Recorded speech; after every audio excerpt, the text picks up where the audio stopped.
এদিকে নির্বাচনের আগেই ডাবল অ্যাকশন শুরু হয়ে গেছে শেখ হাসিনার।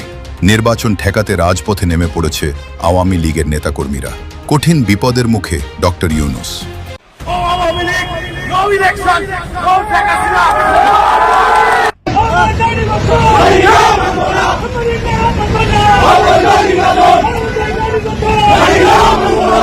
আওয়ামী লীগ শুরুটা বোধহয় শুরু করে দিলেন।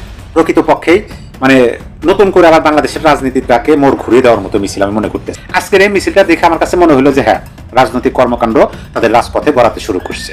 সময় এখনই মা আর ছেলে শেখ হাসিনা এবং সজীব ওয়াজেদ জয় একযোগে ঠিক সেভাবেই কাজ করছেন আওয়ামী লীগকে বাংলাদেশের রাজনীতিতে ফেরানোর জন্য যথোপযুক্ত চাপ সৃষ্টিতে। ব্যাপক অনুসন্ধান পরিচালনার পর নিশ্চিত করে আপনাদের বলি যে মা ছেলে বরং একযোগে দায়িত্ব ভাগাভাগি করে বাংলাদেশের রাজনীতিতে আওয়ামী লীগ ফেরাতে ভীষণভাবে সক্রিয় হয়ে উঠেছেন। এই অবস্থায় সংসদ সচিবালয়ে পড়েছে এক মহাবিপাকে। শপথ পড়ানোর জন্য এখন হন্যে হয়ে উপযুক্ত ব্যক্তি খোঁজা হচ্ছে। সব মিলিয়ে পরিস্থিতি এখন বেশ ঘোলাটে। আওয়ামী লীগ রাজনীতি ছেড়ে দেয়নি, দীর্ঘ নীরবতার পর আবার মাঠে নামার প্রস্তুতি। বাংলাদেশের রাষ্ট্র ক্ষমতায় কি আসবে তার উপর নির্ভর করছে আওয়ামী লীগের ভাগ্য। যদি এমন শক্তি ক্ষমতায় আসে তাহলে আওয়ামী লীগের বাংলাদেশে ফিরে আসার সম্ভাবনাটা একেবারেই কমে যাবে। আর যদি এমন এক শক্তি ক্ষমতায় আসে তাহলে হয়তো একটা সম্ভাবনা জাগতে পারে এবং এটি হয়তো একটা রাজনৈতিক মধ্যস্থতায় হতে পারে। কেউ কেউ বলছেন যে শক্তি আসুক না কেন, রাজনৈতিক সরকার ক্ষমতায় আসলেই তারা প্রতিবেশী দেশ ভারতের সাথে নেগোসিয়েশন করতে বাধ্য হবে, নতুবা লম্বা সময় ধরে ভারতের সাথে রেষারেষি করে টিকে থাকা যাবে না। ইতিমধ্যে ভূ রাজনীতি পরিবর্তন হয়েছে, আমেরিকা ঘনিষ্ঠ হয়েছে ভারতের, আর বাংলাদেশ এখন ভারতের উপর বিরক্ত বা তাদেরকে আস্থায় না নিলেও আমেরিকার ব্যাপারে তাদের কিন্তু একেবারে পুরোপুরি আস্থা আছে যে আমেরিকা বাংলাদেশকে রক্ষা করবে। তো তাই যদি হয় তখন আমেরিকা আর ভারত যখন মিত্র হবে এবং বাণিজ্য চুক্তির মধ্য দিয়ে তারা কিন্তু অলরেডি মিত্রতায় পরিণত হয়েছে। এই মিত্রতা শুধু বাণিজ্যের মধ্যে সীমাবদ্ধ থাকবে না, এর একটা রাজনৈতিক দিকও উন্মোচিত হবে। সেই ঘনিষ্ঠতা যত বাড়বে আওয়ামী লীগের বাংলাদেশে ফিরে আসার সম্ভাবনা জাগ্রত হবে।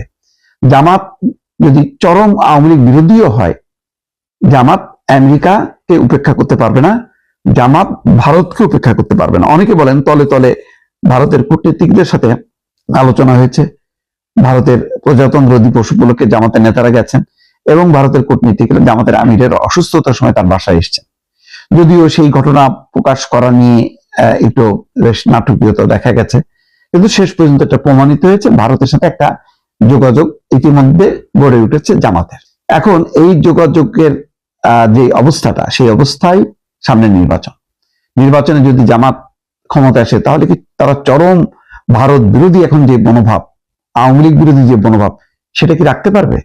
এটা একটা অসম্ভব ব্যাপার হবে। আর যদি রাখতে চায় তাহলে যে অস্থিরতা তৈরি হবে তাতেও জামাতের অবস্থা ভালো হবে না, কারণ আভ্যন্তরীণ রাজনৈতিক শক্তি তার একটা বড় একটা শক্তি বিরোধিতায় থাকবে। অন্যদিকে বহির্বিশ্বের চাপ, সব মিলায় একটা এলোমেলো পরিস্থিতি হবে। অন্যদিকে বিএনপি যদি ক্ষমতায় আসে তাহলে কি হবে? বিএনপি ক্ষমতায় আসলে যেটা হবে সেটা হলো বিএনপি তুলনামূলকভাবে তারা মনে করছে যে, কেউ কেউ বলেন এটা, তারা বলছে, আমি এটা বলবো না, কেউ কেউ মনে করেন জামাতের যে ধরনের উত্থান ঘটছে, যে ধরনের আগ্রাসী মনোভাব, এটাকে হ্রাস টানতে গেলে বিএনপির একার পক্ষে সম্ভব না। সেখানে আওয়ামী লীগ যদি বাংলাদেশের রাজনীতিতে আবার প্রবেশ করতে পারে যে কোনো ফর্মে, শেখ হাসিনার আওয়ামী লীগ হোক বা অন্য নেতার নেতৃত্বে যদি আওয়ামী লীগ বাংলাদেশে আবার কার্যক্রম শুরু করতে পারে তাহলে জামাত কিন্তু অনেকটা পিছিয়ে যাবে এবং বলা যায় যে জামাত আবার তৃতীয় অবস্থানে চলে যাবে।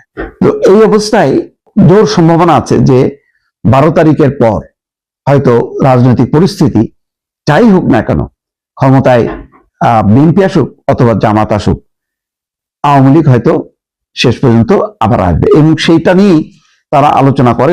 দেখেন প্রথমেই তারা কিভাবে, মানে রিপোর্টের প্রথম অংশটাই বাংলাদেশে তারা অপরাধী এবং পলাতক হিসেবে বিবেচিত, তাদের বিরুদ্ধে মানবতা বিরোধী অপরাধ, হত্যা, রাষ্ট্রদ্রোহ বা অর্থ আত্মসাতের অভিযোগ রয়েছে। কিন্তু কলকাতার শপিং মলের জরাজীর্ণ ফুড কোর্টে আরাম করে ব্ল্যাক কফি আর ভারতীয় ফাস্ট ফুড খেতে খেতে আওয়ামী লীগের নির্বাসিত রাজনীতিবিদরা রাজনীতিতে ফেরার ছক কষছেন।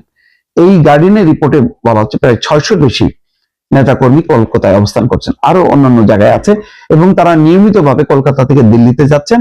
এবং দিল্লিতে বলা হচ্ছে যে সুরক্ষিত ভবন, সেখানে ভারতের রাজধানী দিল্লির এক সুরক্ষিত এবং গোপন আস্তানা থেকে হাসিনা দিনের একটা বড় সময় বাংলাদেশে থাকা তার কর্মী সমর্থকদের সঙ্গে দলীয় সভা এবং ফোনালাপে ব্যয় করেন।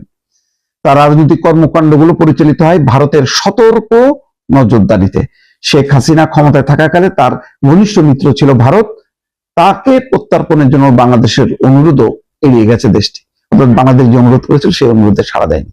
এবং বলা হচ্ছে যে এই মুহূর্তে আওয়ামী লীগকে একটা সবচেয়ে বড় সহায় হচ্ছে ভারত। নরেন্দ্র মোদী কলকাতা হোক, দিল্লি হোক, সমস্ত জায়গায় যেখানে বাংলাদেশি হলে ধরে ধরে বাংলাদেশে পুশিং করতেছে, সেখানে কিন্তু এই আওয়ামী লীগের নেতা কর্মীরা নিরাপদ। কেউ কেউ বলছে তাদের কাছে নাকি বিশেষ কার্ড আছে, সেই কার্ডটা তারা দেখাচ্ছে, এবং ওই কার্ড দেখালেই ভারতের নিরাপত্তা সংস্থার কেউ আর তাদেরকে টাচ করে না। তাদের ভিসার মেয়াদ থাকুক বা না থাকুক, তারা মানে নিরাপদে ভারতের যে কোনো প্রান্তে যেতে পারে।